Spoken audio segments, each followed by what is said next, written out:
আশির দশকে স্বৈরাচার বিরোধী আন্দোলনের উত্তাল সময়ে ঢাকা বিশ্ববিদ্যালয়ের আইন বিভাগে ভর্তি হয়েছিলেন তারেক রহমান। তবে পরবর্তীতে বিভাগ পরিবর্তন করে আন্তর্জাতিক সম্পর্ক বিভাগে পড়াশোনা শুরু করেন। তৎকালীন রাজনৈতিক অস্থিরতা, সেশন জট এবং পারিবারিক ও রাজনৈতিক দায়িত্বের কারণে অসমাপ্ত থেকে যায় তার প্রাতিষ্ঠানিক ডিগ্রি। শেষবার এসেছিলেন প্রাক্তন শিক্ষার্থী ও বিএনপির প্রধান হয়ে। দীর্ঘ ৩৫ বছরের দীর্ঘ প্রতীক্ষার অবসান। অবশেষে প্রাণের ক্যাম্পাস ঢাকা বিশ্ববিদ্যালয়ে পদার্পণ করলেন বাংলাদেশের প্রধানমন্ত্রী ও বিএনপি চেয়ারম্যান তারেক রহমান।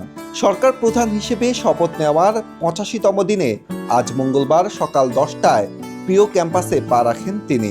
আপনাকে দেখে খুব ভালো লাগছে।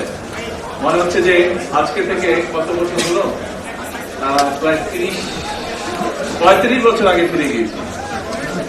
35 ইয়ার্স আগে ফিরে গিয়েছি। আমি এত বছর পরে সেই ইউনিভার্সিটি ক্যাম্পাসে আমার খুব ইচ্ছা ছিল হেঁটে একটু দেখতে আসবো, এই সৌভাগ্যটা হয়নি আমার। বুঝতেই পারছেন কেন বাইরে দেখতেই আন্দাজ করতে পারছেন। এনিওয়ে ইনশাআল্লাহ আরেকবার আসতে হবে। বসুন্ধরা টিস্যু, অশুদ্ধতার বিরুদ্ধে এক বিন্দুও ছাড় নয়। মূলত বিশ্ববিদ্যালয় মঞ্জুরি কমিশন ইউজিসি আয়োজিত transforming higher education in Bangladesh roadmap to sustainable excellence শীর্ষক দিনব্যাপী কর্মশালার উদ্বোধন করতেই ঢাবিতে আসা প্রধানমন্ত্রীর। নওয়াব আলী চৌধুরী সিনেট ভবন মিলনায়তনে আয়োজিত এই অনুষ্ঠানে উচ্চশিক্ষার মান উন্নয়ন ও আগামীর বাংলাদেশ বিনির্মাণে দিক নির্দেশনামূলক বক্তব্য দেন তিনি। বিখ্যাত বিশ্ববিদ্যালয়ের র্যাঙ্কিং এ আমাদের বিশ্ববিদ্যালয়ের অবস্থান এখনো মনে হয় প্রত্যাশিত উচ্চতায় পৌঁছতে পারেনি। র্যাঙ্কিং এর ক্ষেত্রে সাধারণত গবেষণা, প্রকাশনা, পাবলিকেশন, সাইটেশন এবং উদ্ভাবন এই বিষয়গুলোকে মনে হয় বেশি গুরুত্ব দেওয়া হয়। সেই ক্ষেত্রে আমাদের অবস্থান কোথায়, এই বিষয়গুলো নিয়ে আমাদের শিক্ষাবিদগণ নিশ্চয়ই আরো চিন্তা ভাবনা করবেন। শুধু পুঁথিগত শিক্ষায় নয়, বিশ্ববিদ্যালয় গবেষণা এবং উদ্ভাবনের দিকে মনোযোগ না দিলে মনে হয় প্রতিযোগিতামূলক বিশ্বে আমাদের টিকে থাকা কিছুটা হলেও কষ্টসাধ্য হয়ে পড়বে। প্রধানমন্ত্রীর আগমনকে ঘিরে বিশ্ববিদ্যালয়ে কোনো আড়ম্বরপূর্ণ আয়োজন না থাকলেও ক্যাম্পাসে সাধারণ শিক্ষার্থী ও ছাত্রদলের নেতাকর্মীদের মাঝে ছিল বাঁধ ভাঙা উচ্ছ্বাস।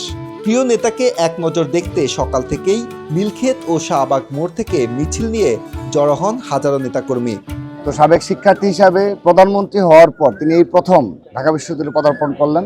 সে উপলক্ষে স্বাভাবিকভাবেই আমাদের ছাত্র দলের, ঢাকা বিশ্ববিদ্যালয়ের সহ বিশ্ববিদ্যালয় কলেজে যে সকল নেতৃবৃন্দ রয়েছে, আমরা সমর্থক রয়েছে, তারা অবশ্যই অত্যন্ত আনন্দিত এবং উচ্ছ্বসিত। সকালে দেখেছেন যে ঢাকা বিশ্ববিদ্যালয়ের সকল শিক্ষার্থীরা রজনীগন্ধা ফুল এবং বাংলাদেশের লাল সবুজের পতাকা দিয়ে গণপ্রজাতন্ত্রী বাংলাদেশ সরকারের মাননীয় প্রধানমন্ত্রীকে ঢাকা বিশ্ববিদ্যালয়ের পবিত্র মাটিতে স্বাগত জানিয়েছেন।